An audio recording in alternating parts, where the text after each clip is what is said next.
Say. Stop.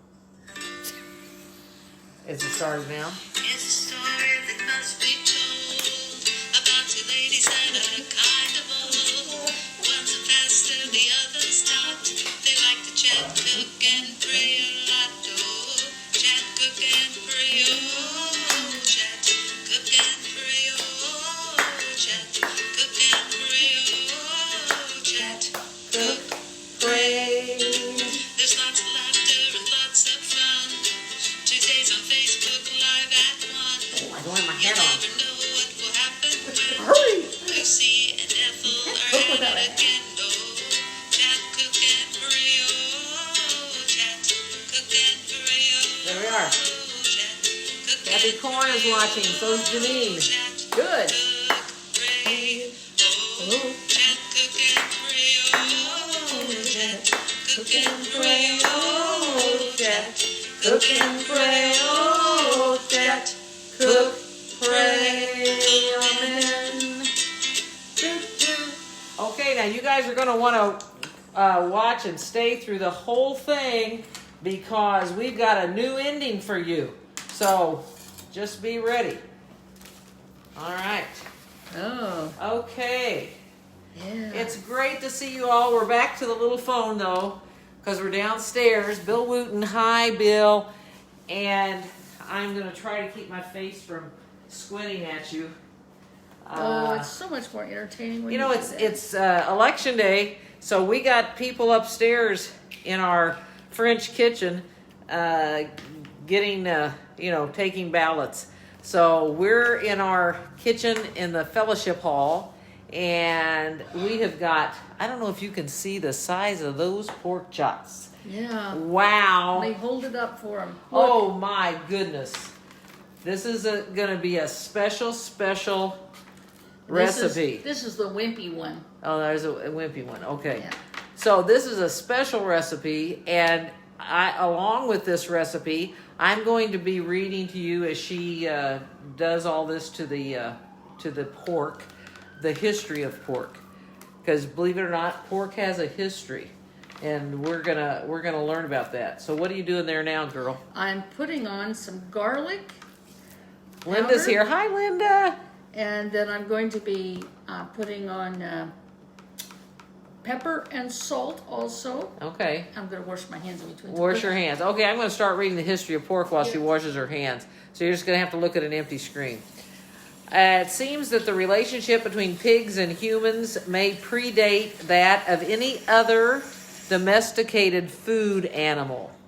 In fact, in Turkey, there's the indications that pigs were domesticated there as far back as 9,000 BC. Hi, Deb. Hi, Andrea. She's now putting on the salt and pepper. And wild boar, the ancestor of domesticated pig, were in human associations as early as 13,000 BC. So, we have had a long relationship with pigs. That's just the point right there. And eventually, it started really taking off. The rise of the pig began in Asia, progressed through the Near East, and then finally it is to Spain that Americans owe the introduction of this animal, because the first pigs on the continent were brought by Columbus on his second voyage. And Spanish explorers brought pigs with them to eat on their long expeditions, and they left them in the New World where no domesticated animals existed.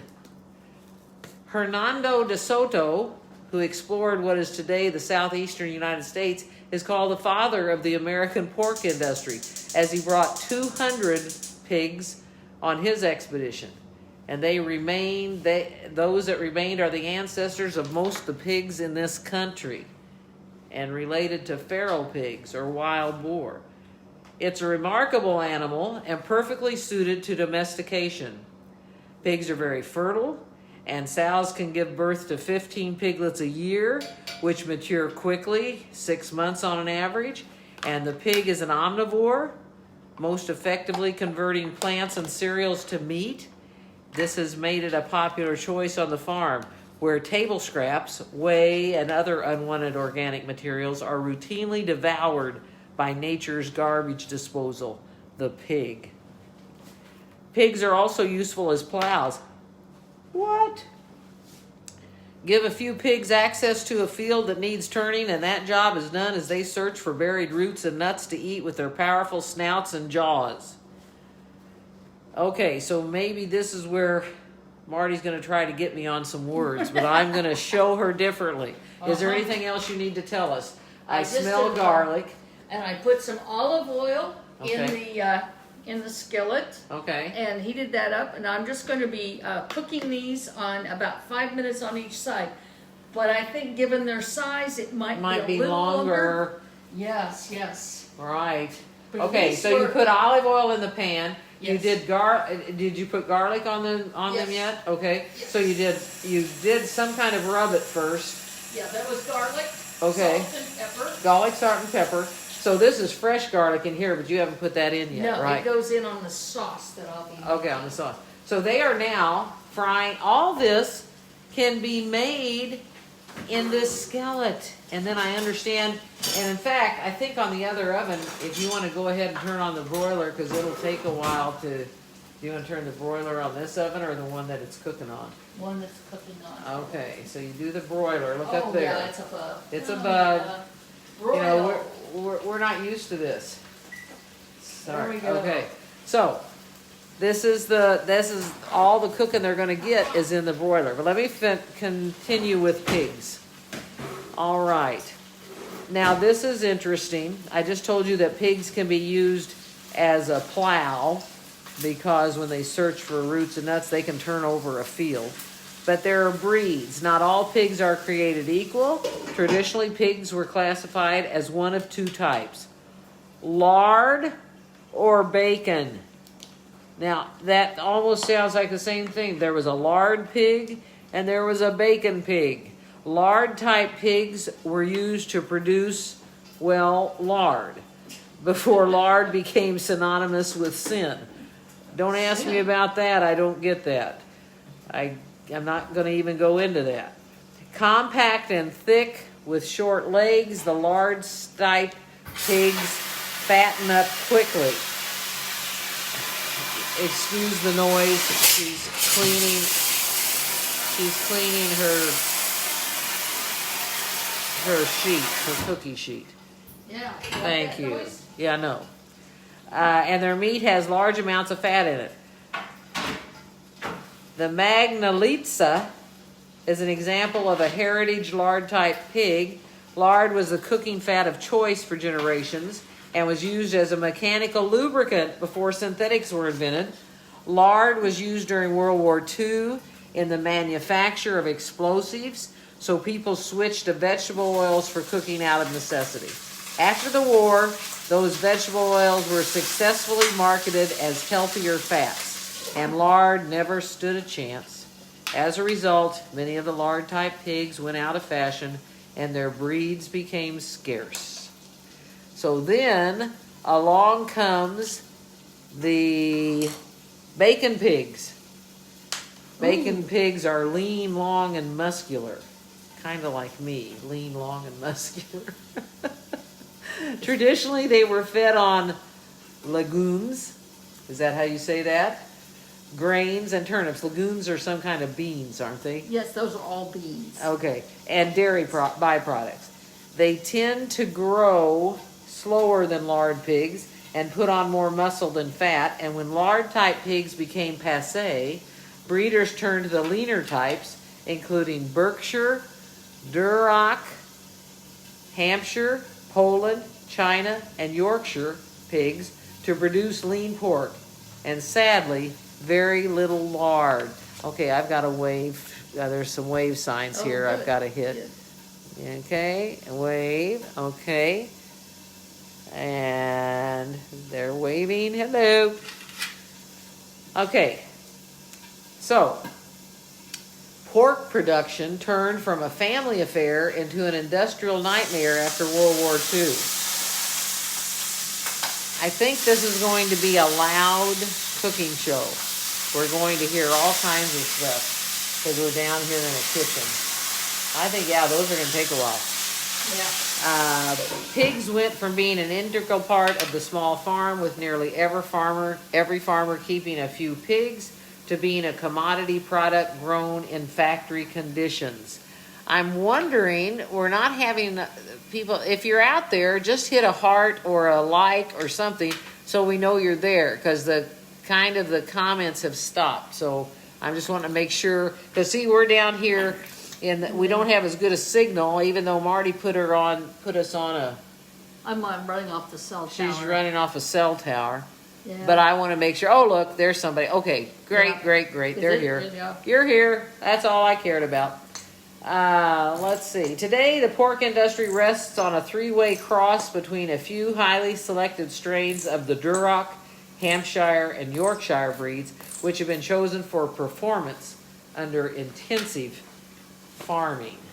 Wow. Okay, so now I've got some pork trivia. So, hi Michelle. She's here. Wave. Pliny was way back in the Greek time. Okay. Pliny tells us in his natural history that pigs have almost 50 flavors, whereas all other meats have one each. 50. 50 flavors. Well, I guess that's because they eat so much junk. Well, I guess, but I've never noticed that pork tastes different to me. And maybe it's because I'm eating the ones, hi Lori, I'm eating the ones that I always eat, that are lard. Maybe I'm eating a lard pig instead of a bacon pig. I wonder if you can make bacon out of lard pigs. Surely you can. No, because my grandparents raised hogs. Yeah. And they, when the guy would come out, to pick up the hogs, they tested them, apparently, when they took them in to slaughter or whatever. And if there was too much fat on them, the price went down because they could not be used for bacon and the other stuff. And so you wanted to be careful on how you fed your hogs. Right. Okay, here's another trivia thing. Although the Jewish and Islamic faiths forbid eating pork, that has a very ugly sound. Sounds like we got some pigs in this kitchen. Okay. It has the distinction of being the most eaten meat by humanity. See, now, I would have thought that would have been beef. But the most eaten meat by humanity is pork. Well, think about all of those people in China and Japan that eat all that pork. That's true. Pork chops are the most popular cut from the pork loin, which is the strip of meat that runs from the pig's hip to shoulder. Depending on where they originate, pork chops can be found under a variety of names, including loin, rib, sirloin, top loin, and blade chop. And here's some of my ancestors, early German and Dutch settlers, so some of yours too. Early German and Dutch settlers brought their recipes to the Americas along with a New Year's Day meal tradition, eating pork and sauerkraut for good luck in the coming year. We must not have done that this year, I because know. look what's happened. I know. I didn't eat my pork and sauerkraut. Oh. Uh-oh. Oh, no. So now I know you're going to be using vinegar in this. Yes, so I am. That's when you start making the sauce, That's right? when we make the sauce. We'll be doing that. Okay. Well, today being election day, I'll tell you, I'm glad we're down here in the kitchen, because that gal that's in that voting people up there, she is so loud and she talks constantly. And I could even hear her with the office door shut. It's horrible. Okay. Andrea says pork is good in homemade wurst too. Oh. That's true. Yeah. That is true. Yes. Yeah, I do. Now that I think about it, I really do like pork. I do like pork. I love bacon. Well, I know you love bacon, because we go to First Watch and you order that Millionaire's bacon. Oh, that Millionaire's bacon. Wow. You That's just order the best. that for lunch. That's it. That's it. I eat the Millionaire's bacon. That's what I love. But I do like pork. And that makes me understand why it's so popular. If I like it, everybody's got to like it, right? Oh, absolutely. Yeah. Well, I'm going to tell you kind of it's kind of a funny story about, you were mentioning, the Muslims don't eat pork. Right. Well, our first officer that we had, Yudi, was from Indonesia, was Muslim, and he was telling us how much, he said that bacon is really good. What? He said, well, yes. He said that he was in England and he was doing he was working on his master's degree there. And anyway, that breakfast, he said he had this wonderful food for breakfast every morning. And then another Muslim came in a few days later and said, Yudi, I thought you're Muslim. Well, yes, I am. Well, you eat pig. No, I don't.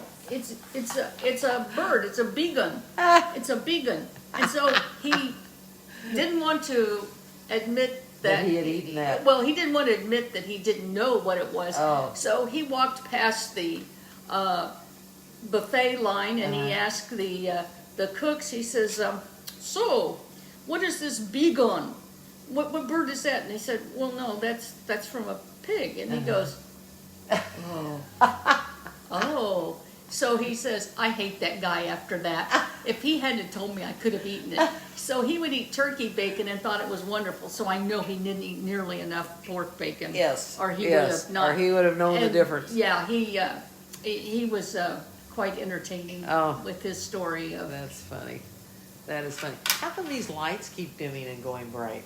I don't know. What do you think? We're pulling too much power in our show. It's our energy. We're just zapping the lights. What can I say? Oh gosh. Okay, she's checking the pork now, and then I'm going to tell you a little bit about vinegar because she's going to be using vinegar in the sauce for these pork chops. It says vinegar is as old as civilization itself. Traces of it have been found in Egyptian urns from around 3000 BC, and Babylonian scrolls record the use of vinegar even earlier to 5000 BC. Known as poor man's wine, posca, P-O-S-C-A, in ancient times, vinegar was often carried by Roman legionnaires. The Bible notes that Roman soldiers offered vinegar to Christ at the crucifixion. It's a sour liquid produced from the fermentation of diluted alcohol products. And then they go into what this yields, the compound. Acetic acid is the key ingredient. It's used in many cultures as a condiment and preservative and can be made from a variety of liquids, including malted barley, rice, and cider. However, as the name suggests, it was probably first made from wine. The word vinegar derives from the Old French vinaigre, meaning sour wine. Vinegar is derived from sugar containing source in a two-step process. The first stage is fermentation, where the sugars are broken down with the absence of oxygen by yeast. I'm not going to go through all the whole recipe. Second stage is the addition of oxygen, which enables bacteria to produce amino acid, water, and other compounds. Thus, the British alternative to malt vinegar, called non-brewed condiment, does not qualify as vinegar. There you go. Malt vinegar is not qualified as vinever. Because what do they call it then? I don't know. The acidic component is obtained directly by distilling wood chips. Over the centuries and around the world, a wide variety of vinegars has been created with their own colors and flavors, used for all kinds of culinary things, pickling, vinaigrettes, salad dressing, condiments, medicinal. I mean, they have all cleaning purposes.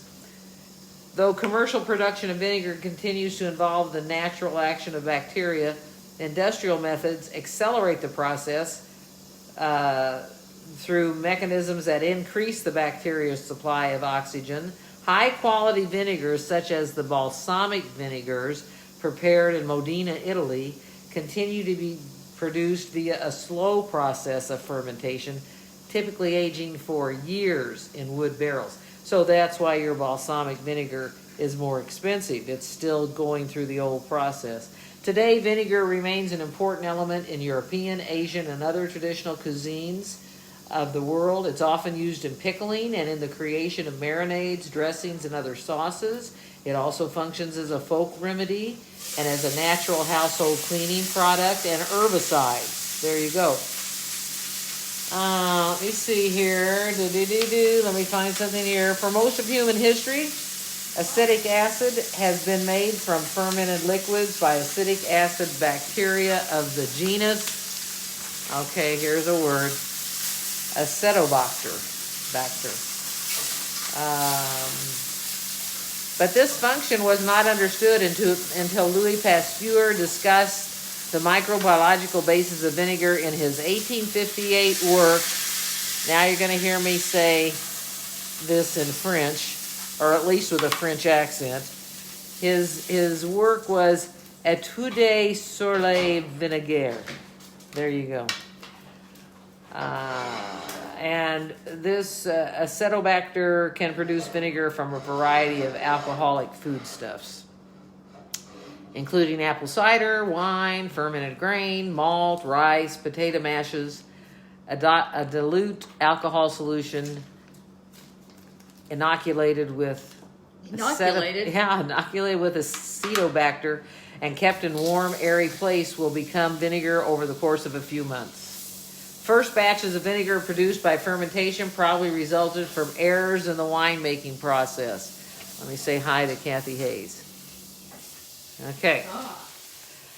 Let's see.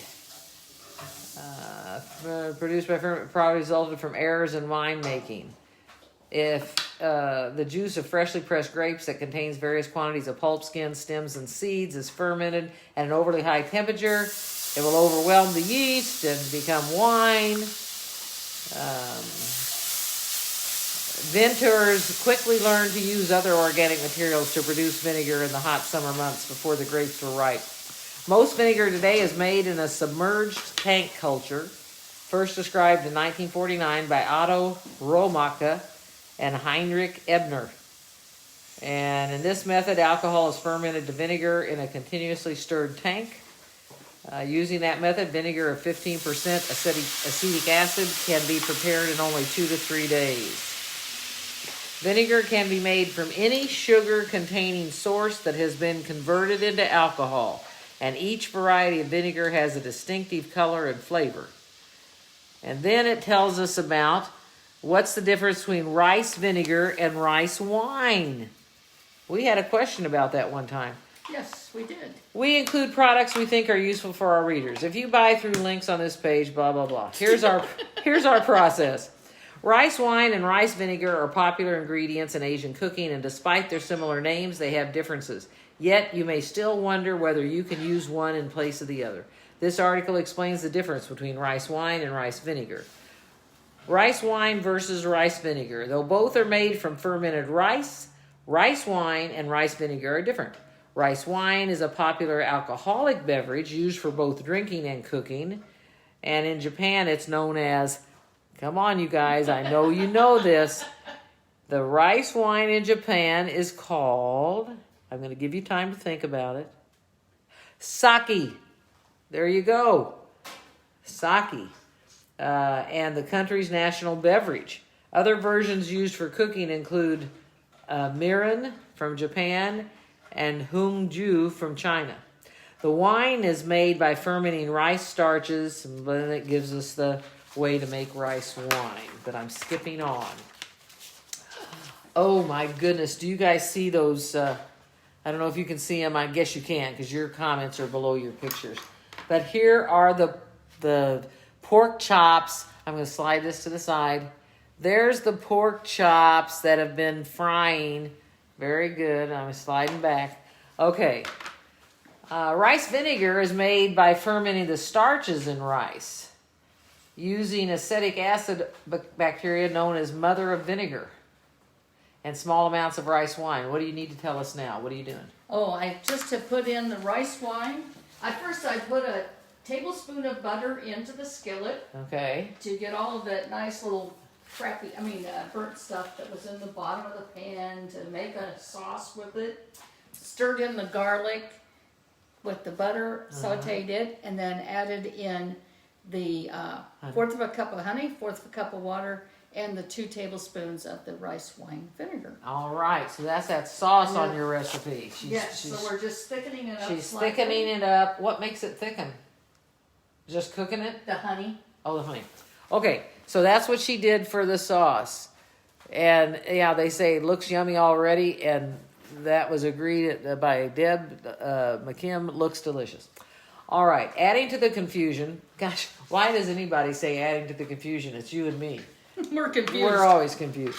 Rice vinegar is sometimes referred to as rice wine vinegar, but it's not an alcoholic beverage despite having wine in its name. It is not rice wine.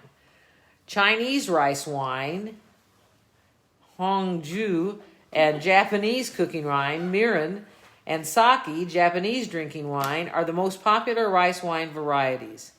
There are many other rice wine varieties, some boasting different flavors and colors, depending on the fermentation process and additional ingredients like spices, herbs, or fruits. Rice vinegar has a sweet, acidic taste similar to those of other types of vinegar. Due to their significant flavor differences, it's not recommended to swap one for the other. Rice wine is both used for cooking and commonly consumed as an alcoholic beverage. I don't think you'd want to drink this stuff. This No. rice wine Most vinegar. Asian countries have their own variety of the wine, and they go into talking about that. When it comes to rice vinegar, Chinese, Japanese, and Korean varieties are most popular for their mild flavor and pale yellow color. Dark vinegars like Kurozu are also enjoyed. The vinegar is used to add flavor to marinade sauces, fried rice, pickled vegetables, and sushi. That was an easy one. Oh, my goodness. In fact, sushi translates to sour rice or sour tasting. Huh. Eventually, rice vinegar was used instead to speed the fermentation process. Summary. I'm now ready for a summary. Hi, Kathy Korn. Kathy says it smells wonderful. Rice wine is a sweet alcoholic beverage enjoyed in cooking and drinking. Rice vinegar is a type of vinegar used in sushi, fried rice, marinade sauces, and salad dressings. Though they have similar names, they should not be swapped for one another. So now tell us what you are doing to this dish. I am Oh my putting goodness. the sauce over the top of it. Oh my goodness. Because then we're going to stick them in the oven. Did you actually turn that oven on? Because it sure doesn't look like it is. Is it hot? Yes. Okay. I can hear the gas running. Okay. I mean, with a flame. Just, Okay. Not just the gas. Yeah, you can hear the gas. Oh my goodness. Well, I hope you all have had a good week. It's been a busy one, and of course, like when we have the voting election going on, of course, the upstairs, and I've been kind of surprised. It's been pretty steady. It's been steady all day. Yeah. So.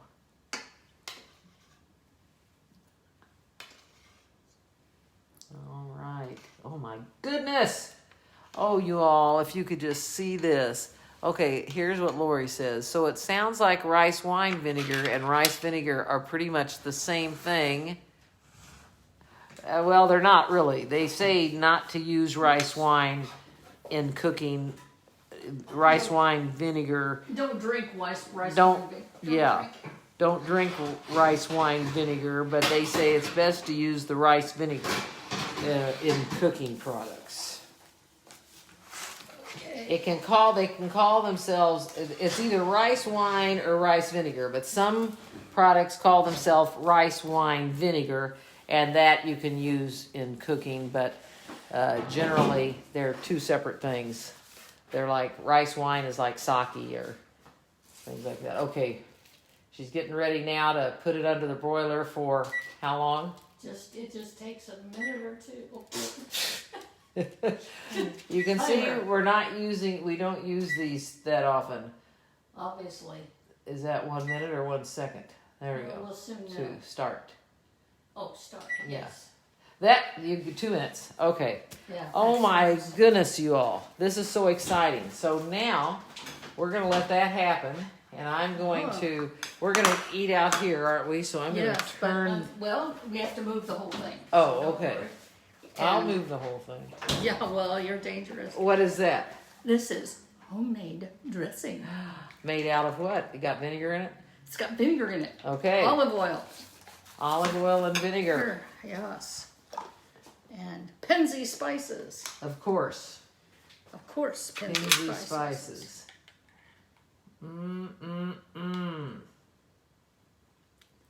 Oh my goodness sakes. I'm going to get us some water. While you all watch her put that pretty stuff on the...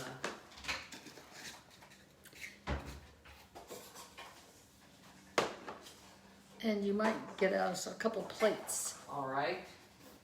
All right, these are our salads.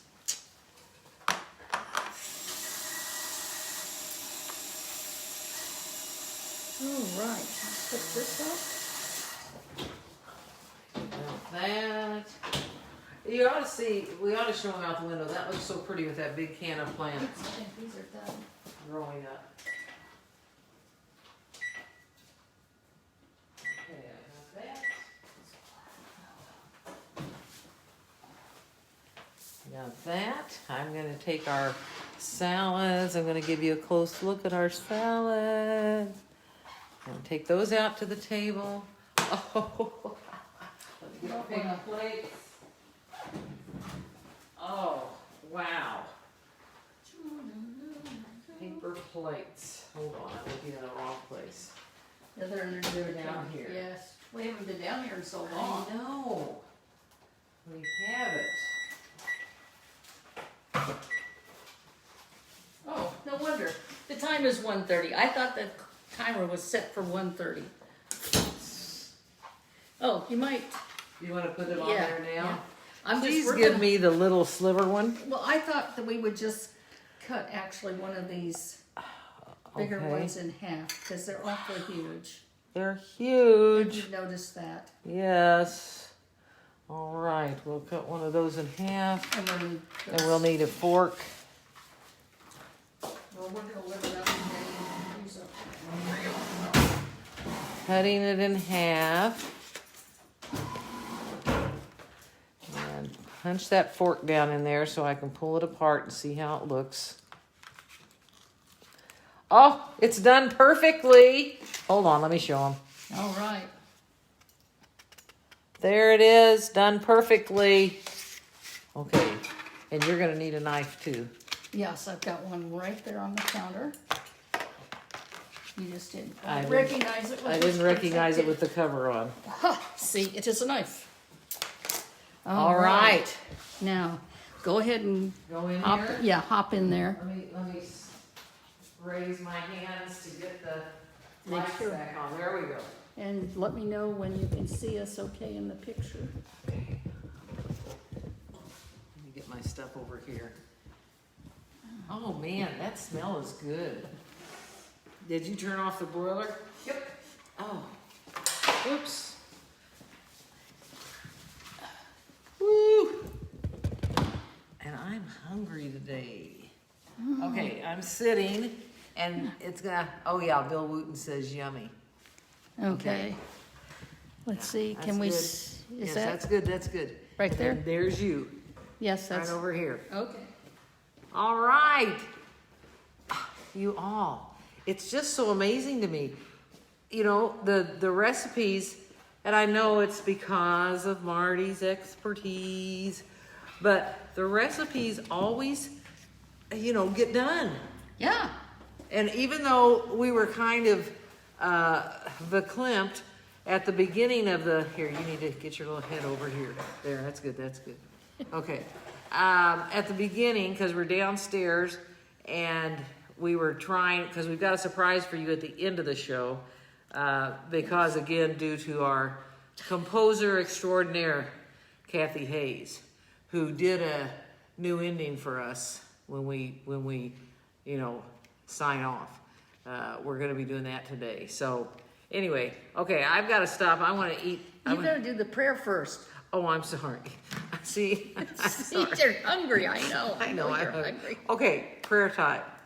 All gracious and loving God, we thank you again for this time together.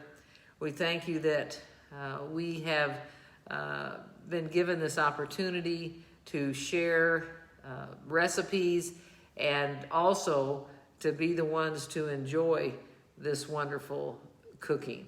And we thank you for all those who join us and ask you to pour out your blessings on them. And may this food be used to your glory. In Jesus' name we pray. Amen. Okay. Bon appetit. Okay, first I'm going to have a bite of salad. Okay.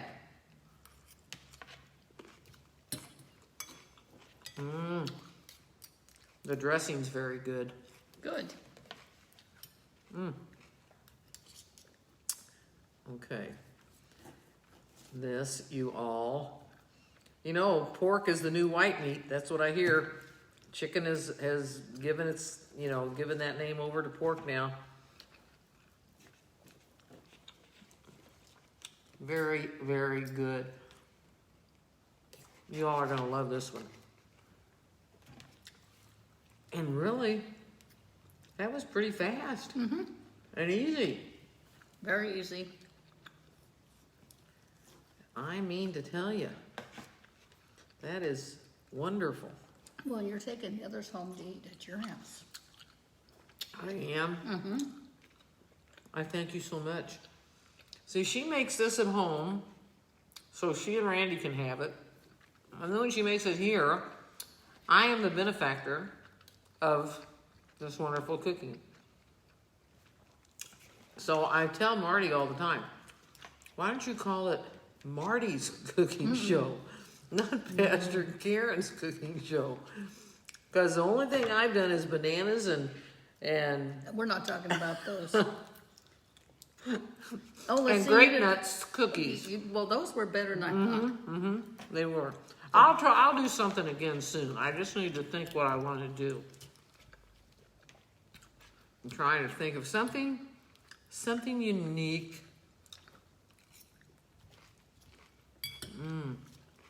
That is good. So you all, we need to hear from you while we're trying to eat. Anything that's gone on this week? I know Sunday we had our parking lot service and outdoor service, and it went so well. It was a beautiful day. The days are beautiful. So use the time you can Before it gets hot again. to get outside before it gets hot again, because it's gorgeous now. That's for sure. So if you have the opportunity to be outside, that's it. I think we should grill something and do it outside. Over a bonfire? Not over a bonfire, over a grill. Well, where are you going to get the grill from? Let me think. A charcoal grill. We could buy a little charcoal grill. I'll just get a little charcoal grill. But we should grill something. If you guys have something you want us to grill, let us know. And we'll try to do it without burning anything down, right? Well, I don't know. It depends on. Okay, first of all, tell me this. Where did you get these pork chops? And did you have them special cut? No, I was at Costco last week getting the romaine lettuce. Okay. And I saw this sign, and it said $3 off. And you know how I thought, what is it? It's on sale. I must look at it. I must look. And it was $3 off every package of pork chops. These are And beautifully I said, cut. well, hey, that made these cost about $1.03 a pound. Wow. So that's why we have pork instead of chicken. And it's really tasty, and it's very. Whoops! I need an apple. What are you doing? Pork juice is coming out of my mouth. Oh my goodness! Oh, but it's very moist and very tender. It's not dried at all. So, but I kind of miss our kitchen. Yeah. We're down here in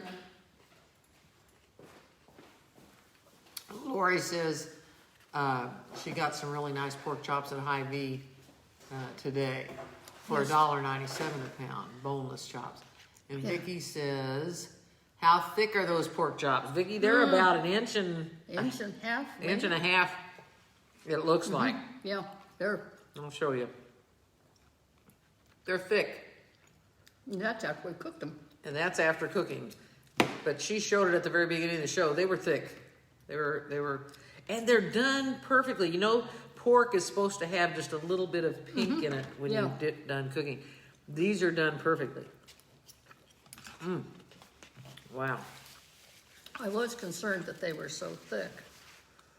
And so I did bring my meat thermometer to kind Yeah, of. but also judge. you probably cooked them a little longer than 5 minutes on each side by the time I read all that Yes. stuff about pigs and stuff. So you might have cooked them a little longer. But yes, I think this is a recipe for the recipe box. Now, I fixed one recipe at home for this honey mustard chicken, and Randy loved it. However, it didn't, I didn't do so well with it, so we're not having that. I see. Yeah, it was just, it was good, but it was a little too mustardy. I wonder how many of you tried what was the beef wrap called? The orange beef lettuce wrap. Orange beef lettuce wrap. If you tried that, send up a signal. I want to see how many of you tried it. Because if you haven't tried it, I'm telling you, it has the best flavor. And then what was left over, I put on like a pizza, the frozen pizza that already had pepperoni on it. But I had this orange beef left over, and we put that on top and then cooked the pizza. It was the best pizza I can remember having in a long time. And then you could also put it on flour tortilla. You could, what other things do we think to put that orange stuff on? Well, Pat Armstrong said that Don was going to put it on a bun, and you've done a bun. Yeah, like a, And she was sloppy eating it Joe. and she was eating it on rice. And she ate it on rice. Well, we ate it on rice, didn't we? Yeah, but put we had rice in lettuce our and wrap. yeah. Yes. So And good. I fixed it for the neighbors, and they loved it. They were Chris was kind of concerned when it said lettuce, because he's not a real vegetable kind of person. Yeah. And he said, wow, he liked it better than with a taco shell because you could really Yeah, the taste lettuce the meat. wrap was, especially if the lettuce is really fresh. Yeah, we tried it. Very yummy. Lori, I remember she was eating it last time while we were. And Randy's with Chris today having lunch. That is so good. Well, and he'd be surprised when he gets home and finds that the landscapers are there tearing up the front yard. It's always nice to surprise them. That's for sure. But okay, I tell you what, I've got a couple of things to read from my Emerge book that I received from the national office, and I'm just wondering if you all have read any books lately, or poetry, or found some writings that you have found very inspirational during this time. You can put them up here so other people can see what they are, or if you'd like me to read something. Let's see, Lori's working on her pork chops now, but she said they got home a little late, so she's working on the pork chops now. But if you've found a reading that you've come across that's calmed your spirit, or made you feel, like things are going to get better, put it on here for us to look at, a book maybe or something, because I think as we share things like that, I know Bethel has a book club. What's the last book you all read? You expect me to remember that. Oh, well, yes, I do. I don't. Oh, you don't remember it? I thought you could. I don't remember the name. I've read so many. And I know. I read them out of order, and But it was really good. Something about the creek. Oh, if the creek don't rise. If the creek don't rise. And was- Marty said the book club and her, they really liked it. If the creek don't rise. So, who do you remember who the author was? No, of course not. I hardly course. remember the title. I know. But it was, But I think anything we can hear, if the creek don't rise, yeah, Andrea put it up there just as we thought about it. She probably put it up there before, it's just late getting to us. By Leah Weiss. Leah Weiss, Weiss. Thank you. But I think it's those kind of things that really, really help us. You know I appreciate reading some poetry and some things that people are putting out there, and it just helps. And I found what's interesting, because I find myself being taken over by aliens, no, being taken over by the constant barrage of news and Facebook and chat and Twitter and all these things. And so sure enough, one of my favorite writers of Still Speaking devotionals is Molly Baskett, and I got to hear her one time at a place I went to hear great preaching, and she was there as one of the speakers. But this is what she writes, and I think it's so true. Okay, there's a second book. Here's from Lori. Second book with the same title by a different author. that's what she read. That tells about a black girl growing up in a mostly white, it must be neighborhood. It says Seymour. So there's two. Is that the one you read? No? Okay. We read the other one. And Lori then realized when we were all discussing the book, it was a different book. It was a different book. Okay, so here's what Molly writes, and she entitles, hi Don, she entitles this prayer to release doom scrolling, because that's what it's felt like lately, doom. And every time we scroll, we read something more that brings us this doom feeling. So here's what Molly Baskett says. Aliens have taken over my brain, Lord. I can't stop reading face, twit, chat, news.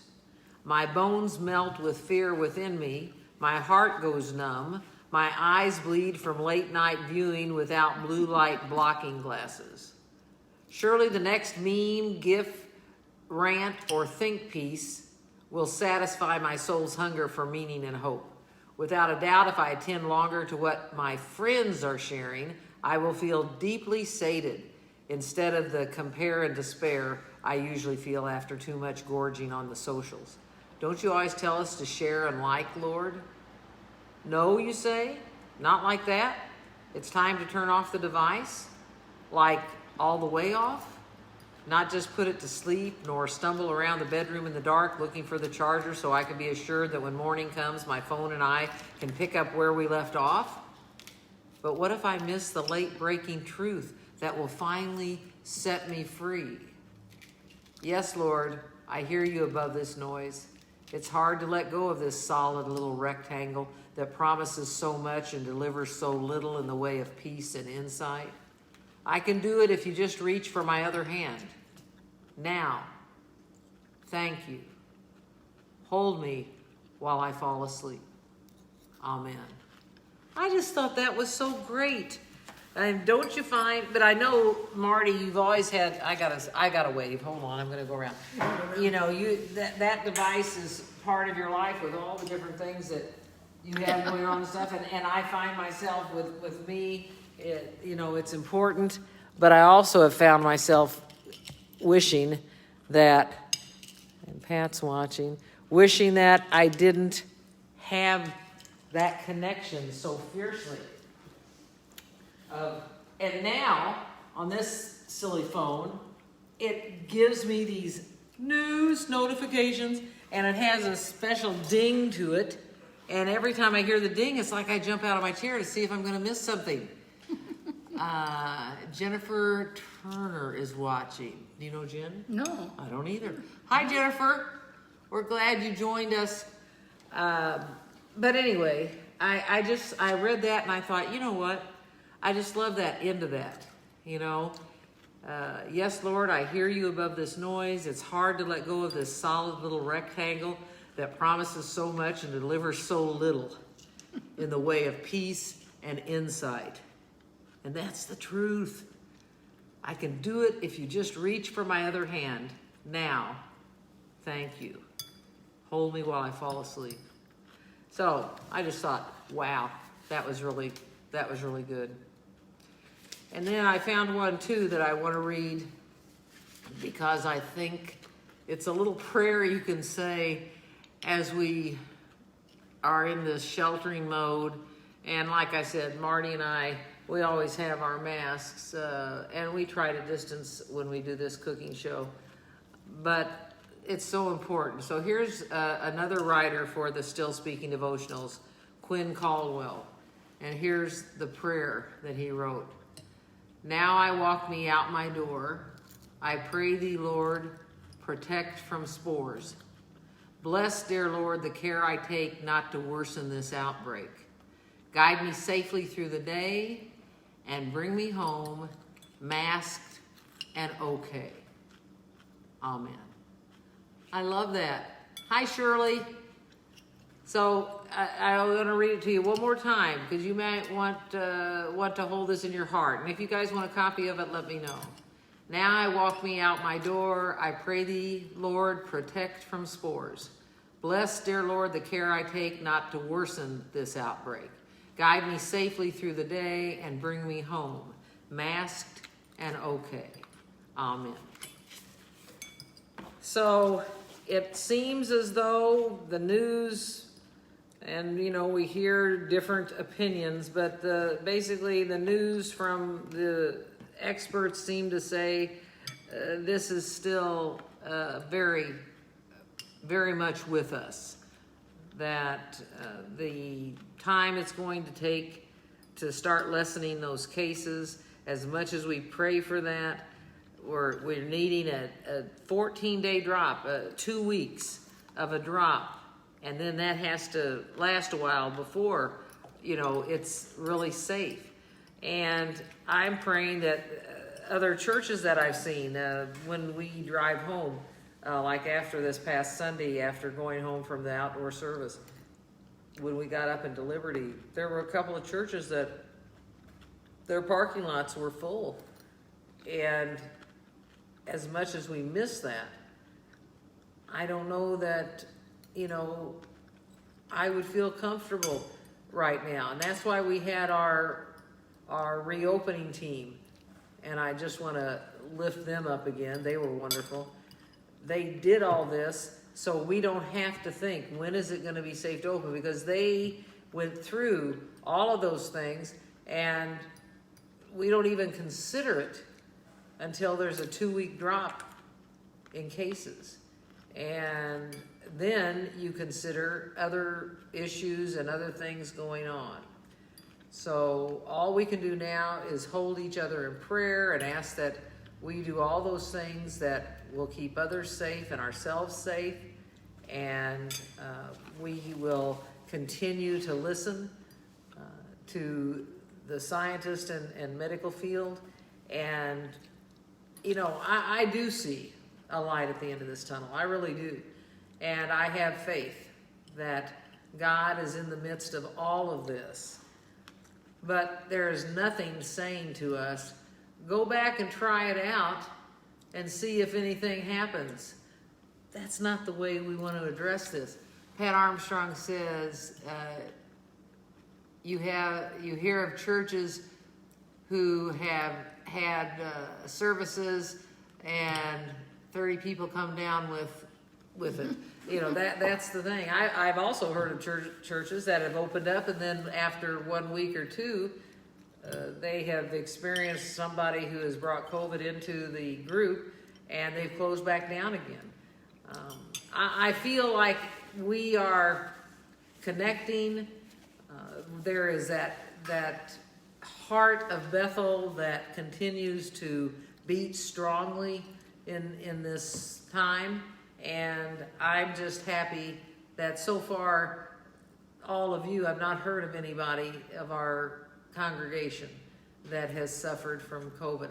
I think there's been some relatives of people who know of someone, or they have a friend who maybe has contracted it. But I'm just so happy that at this point, everybody's being safe and you're doing those things that need to be done. So, and thank goodness for that little square piece of equipment that gives us that news all the time, allows us to be able to. are you talking about this? Yeah. This little rectangle? Yeah. As much as we don't want to look at it, it does give us. Look, we can entertain these people. And this is the way we're using to send you our show, just to have fun with you. One time a day during the week.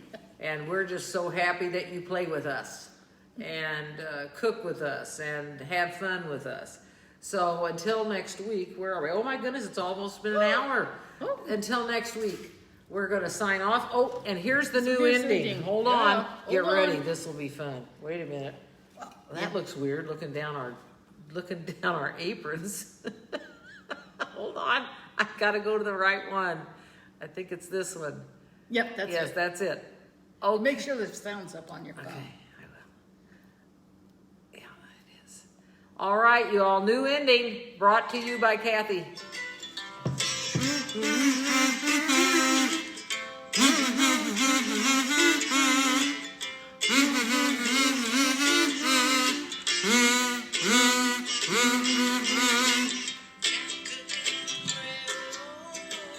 Chat, cook and pray, oh, chat. Cook and pray, oh, chat. Cook, pray. And that's the new ending. Sign off. Great to see you.